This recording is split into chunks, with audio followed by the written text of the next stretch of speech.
Billionaire denied the black girl's scholarship, then found out she's his granddaughter. The hall went quiet the moment Tamika's name was skipped.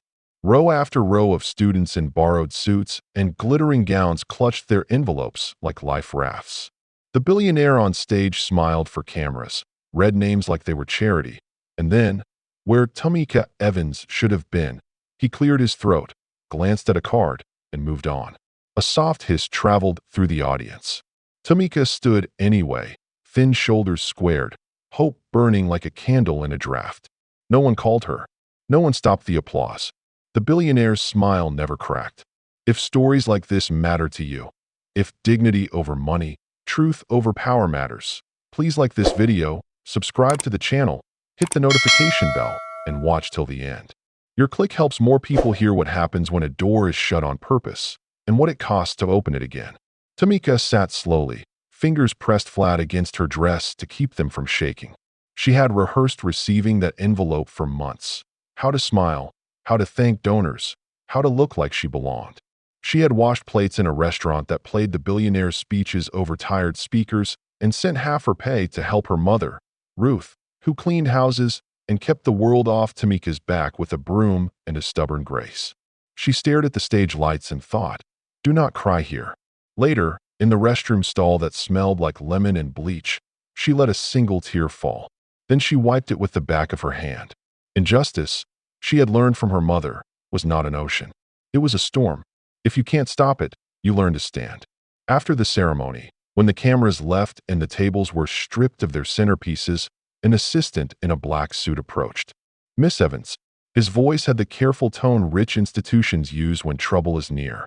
"Mr. Blackwood would like to see you." In the boardroom, the name made her chest tighten. Elijah Blackwood, tech mogul, philanthropy kingmaker, the same billionaire who had skipped her name like a scratched track. She followed the assistant through glass corridors lined with portraits of men whose faces were versions of the same face, success etched into expensive frames. She caught her reflection, a slim black girl with bright, stubborn eyes. She lifted her chin. Elijah Blackwood stood at the window, watching the city glimmer. Up close, his hair was more silver than on TV. He turned, and for a second he did a double take, the kind a man does when he is surprised to find a mirror where a window should be. "You wrote an excellent essay," he said at last. "But there were concerns about authenticity. Certain details about your family history didn't check out." "I'm sorry." Her voice did not shake. "My history is not a problem to be solved, sir.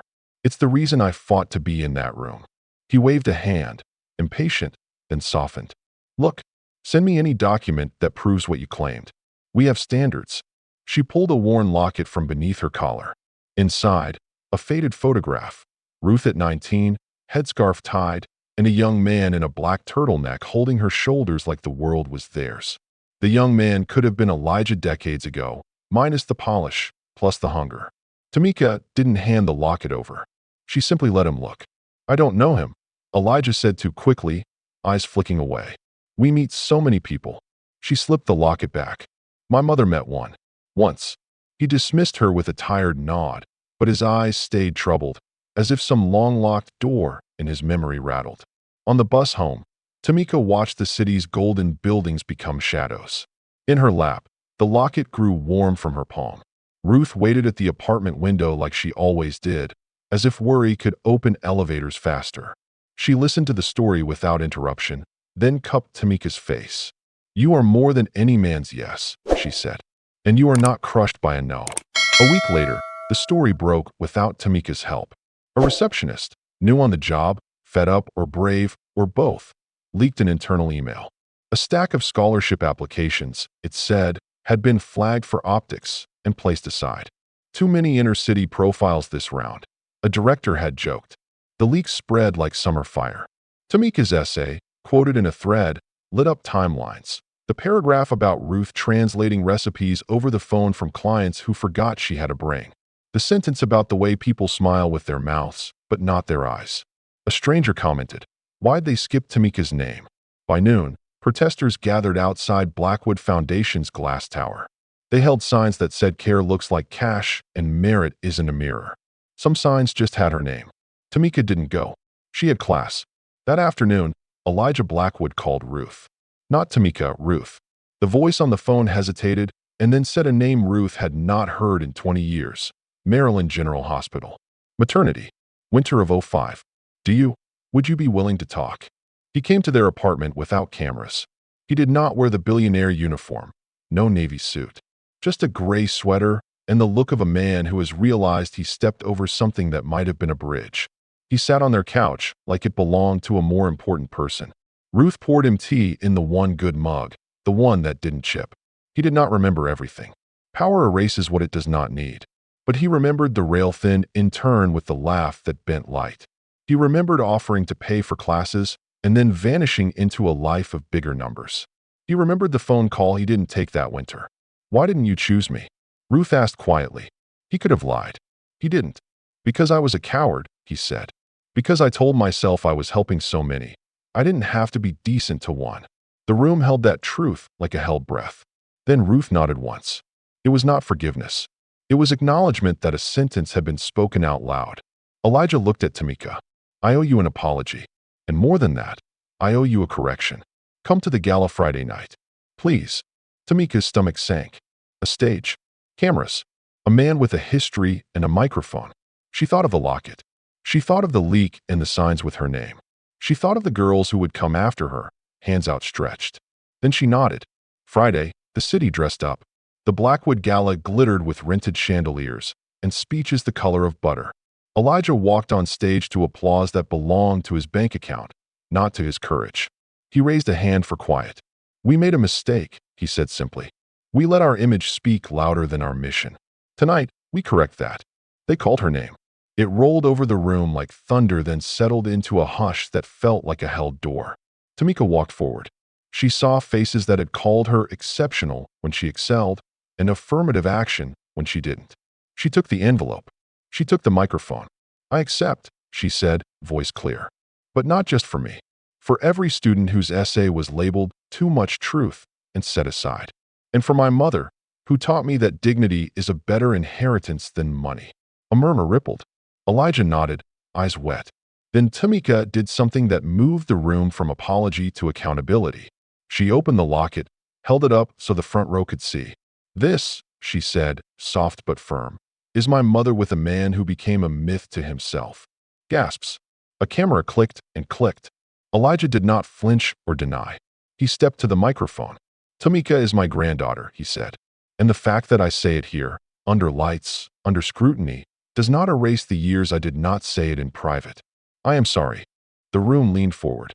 "Money like secrets. Truth does not ask permission. I'm endowing a permanent scholarship," he continued. "Not in my name. In Ruth Evans. The fund will be governed by community voices, not by my boardroom. And we will audit every denial in the last 5 years." The applause was real this time. Uneasy, then warm. The donors shifted in their seats, recalibrating the cost of their reputations. Some smiled with their eyes, as if learning how. After, in a side room that smelled of roses and air-conditioned nerves, Elijah stood with Ruth and Tamika. He did not reach for a hug. He asked for permission to earn one. Ruth's mouth trembled, then steadied. "Start with the audit," she said. "Start with the girls whose names were never read." He nodded like a man who finally understood that the richest thing in the room was not his promise, but their terms. On the ride home, Tamika watched the city lights blink like patient stars. She thought of the girls who would Google Ruth Evans scholarship and feel a door swing. She thought of the email that had been just a joke, and how jokes break bones you can't see. She thought of the simple moral her mother had folded into her days like clean laundry. Power that cannot admit harm cannot heal it. The next morning, reporters waited outside their building. Some shouted questions about money and lineage as if the blood itself carried a price tag. Tamika held Ruth's hand and stepped past the noise. She had exams to study for, life to live, a fund to help shape. That night, a small package slid under their door. No return address. Inside, a photocopy of a hospital record and a handwritten note. Check the date stamp on the denial. It was changed after the leak. Ruth stared at the paper. Tamika felt the air shift again, a new storm brewing behind the blue sky. Somewhere in those glass towers, someone was still covering tracks. She reached for her phone, heart steady, breath slow.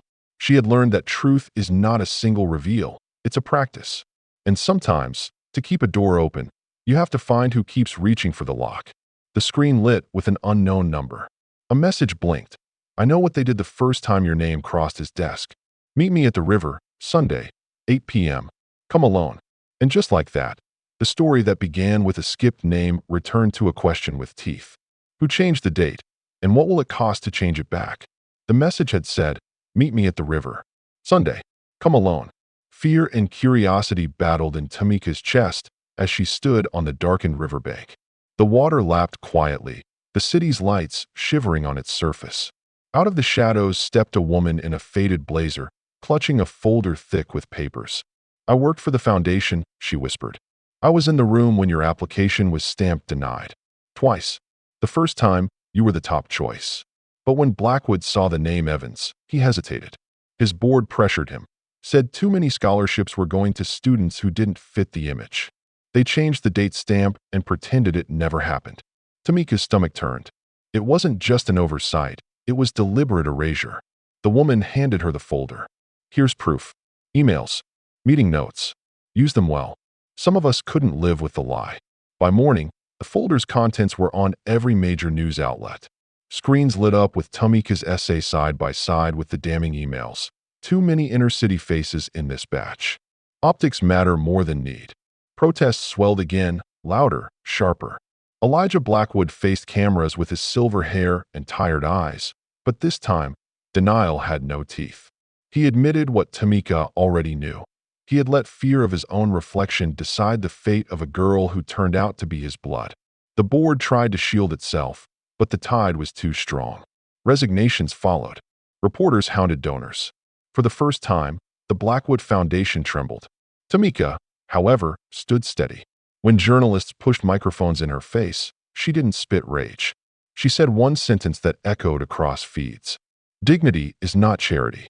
It's justice long overdue. And just like that, she became the face of a movement she had never asked for, but one she was ready to carry. Weeks later, the foundation officially renamed its flagship program the Ruth Evans Scholarship Fund. Ruth stood on stage, tears glistening, as her name replaced the billionaires on the banner. Cameras caught Elijah stepping back, clapping with a humility that wealth could not fake. For once, he was not the headline. Ruth was. Tamika walked across that stage, not as a denied applicant, but as the fund's first official recipient. She paused at the microphone and said, I was denied because of my name, my face, my history. But today, it is these very things that open doors for others. May no girl ever again have to prove her worth against someone else's prejudice. The applause thundered. For some, it was just noise. For others, it was the sound of chains snapping. And Elijah? He did not just lose a reputation. He gained something costlier, perspective. He began attending board meetings not as a kingmaker, but as a student, listening to community leaders and young voices. Money had once bought him silence. Now, it bought him humility. The moral was simple, yet powerful. When truth is buried for convenience, it grows roots strong enough to crack marble. And when dignity is denied, it doesn't vanish. It waits for the right voice to call it forward. Tamika's story proved what generations already knew. The underdog is not weak.